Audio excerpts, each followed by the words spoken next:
We start with Fox 13 Spencer Joseph live at West High School in Salt Lake City. Spencer.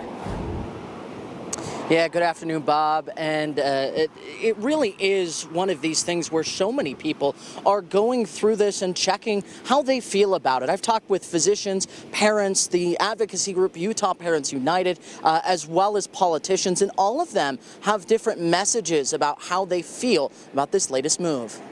There will be no statewide requirement for masks in schools that last week. The controversial decision coming from the governor's office Thursday. Masks will no longer be required in K-12 schools on the last week of the school year.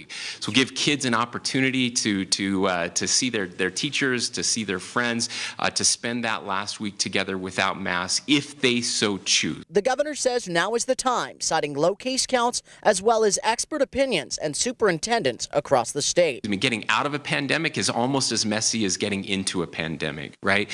There's no exact timing. No one knows when the right time is. I think the most attractive aspect from a medical perspective is that while it's the release of a mandate, it in no way mandates that children should not wear masks. Dr. Jacobson with the University of Utah weighed in, saying that he is still encouraging everyone to wear masks if they feel comfortable, as well as to get vaccinated, especially those that are in the 12 to 15 age range now eligible. If that were going on, I think I'd feel even better about this step.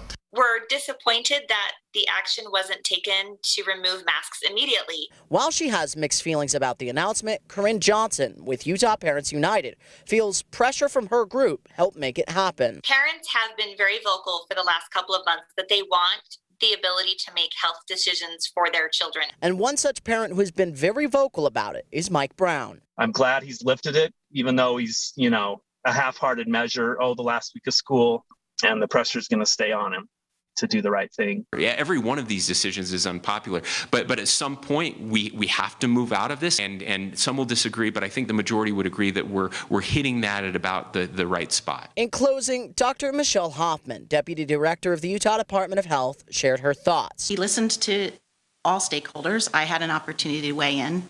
As a pediatrician, I would encourage every parent to send their child to school in a mask. And now safety will more than ever be up to the individual. Let's let our children witness that we can all do this together.